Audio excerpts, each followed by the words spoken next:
नमस्कार, मी प्रतीक्षा. DNA मराठीमध्ये आपलं स्वागत. कर्जाची रक्कम थकल्यानं तडजोड न करता थेट एका मागासवर्गीय कुटुंबियांच्या घराचा ताबा घेऊन त्यांना बेघर करणाऱ्या सावेडी येथील खासगी फायनान्स कंपनीवर गुन्हा दाखल करण्याच्या मागणीसाठी सह्याद्री छावा संघटनेच्या वतीनं जिल्हाधिकारी कार्यालयासमोर उपोषण करण्यात आले. या उपोषणाला स्वाभिमानी आंबेडकरी चळवळीच्या वतीनं पाठिंबा देण्यात आला.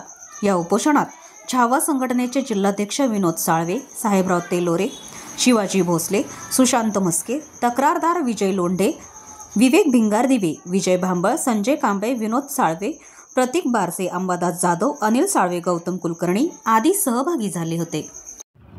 नमस्कार, मी विनोद साळवे, जिल्हाध्यक्ष छावा संघटना. आज आम्ही जिल्हाधिकारी कार्यालय येथे आमरण उपोषणासाठी बसलेलो आहोत.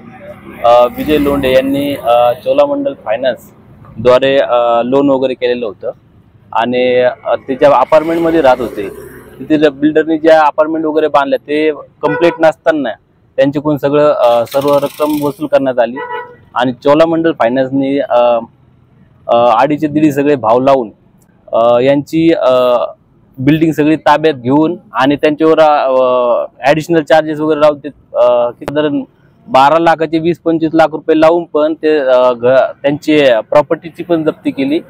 तर या विरोधात आम्ही सर्वजण आज उपोषणाला बसलेलो आहोत. जोपर्यंत यांच्या घर ताब्यात मिळत नाही आणि चोलामंडल फायनान्सवर जी कायदेशीर कारवाई गुन्हे वगैरे दाखल होत नाही तोपर्यंत आम्ही आमचं आमरण उपोषण चालू ठेवणार आहोत. जय हिंद, जय महाराष्ट्र. मी विजय एकनाथ लोंढे, राहणार नवनागापूर, वडगाव रोड, माऊली अपार्टमेंट. आम्ही 2017 मध्ये फ्लॅट घेतले होते. तर याच्यामध्ये असं झालं की बिल्डर आणि चोला फायनान्स यांनी मिळून आमची फसवणूक केली.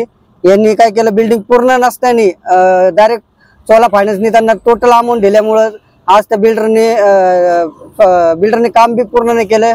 प्लस 2020 मध्ये त्यांनी कंप्लेंट सर्टिफिकेट दाखवलं, अजून पण ती बिल्डिंग पूर्ण नाहीये. आणि आम्ही वारंवार हप्ते भरत होतो, पण नंतर असं कळालं की त्या बिल्डिंगचं काय हेच नाही, कामच पूर्ण होऊ राहिले. आणि नंतर फायनान्सवाल्यांनी 2024 मध्ये ताबा घेतला. आम्ही त्यांना सांगतो की, आणि त्याच्यात आमचं कसं झालं की त्याच्यावर मॉर्गेज बी नाही, डॉक्युमेंट नसताना त्यांनी कलेक्टर साहेबांना हे देऊन खोटा ताबा घेतला त्यांनी. आमची मागणी अशी आहे की त्यांनी आमचे जे आता माझे स्वतःचे 12 लाख रुपये जाऊन परत त्यांनी माझं 20 लाख रुपये कर्ज दाखवलं. मग आता माझे आणि त्या फ्लॅटचं आता वर एक फ्लॅट गेला, तो 10 लाखात गेला 1 BHK. म्हणजे माझे 12 लाख परत मला 22 लाख रुपये दाखवून माझा फ्लॅट यांनी ताब्यात घेतलेला आहे. आणि आम्ही हप्ते भरीत होतो, पण माझं ते काही कारणानुसार ते अकाउंट बंद होतं आणि जिथं पेमेंट होतं मी त्यांना म्हणत होतो तिथून कट करा, पण त्यांनी काय तिथून घेतलं नाही आणि NPA केलं माझं अकाउंट.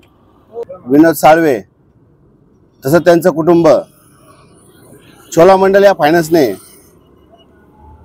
बेघर केलेलं आहे. ते फक्त मागासवर्गीय आहेत का, त्यामुळे त्यांनी बेघर केलं का, याचा सुद्धा शोध घेण्याची गरज आहे. ज्या बिल्डिंग मध्ये यांचा फ्लॅट आहे त्या बिल्डिंगचं काम संपूर्णतः झालंच नव्हतं, तरी देखील यांना कोणत्या आधारे ताबा दिला. सदर कर्ज यांना माहिती नसताना सदर बिल्डरने हस्तांतरित केलं. त्याचे हप्ते यांना भरायला लावले, यांनी अनेक हप्ते भरले. जर त्या फ्लॅटचं पूर्ण काम झालंच नव्हतं ते पुढील हप्ते भरतील कसे, त्याच्यामुळे हा सर्व विषय झालेला आहे. तरी जर या साळवे कुटुंबाला त्यांचं घर परत दिलं नाही तर पुढील काळामध्ये समस्त आंबेडकरी समाजाच्या वतीने जिल्हाधिकारी कार्यालय या ठिकाणी तीव्र स्वरूपाचे आंदोलन छेडण्यात येईल. प्रतिनिधी मुंतजीर शेख, DNA मराठी, अहिल्यानगर.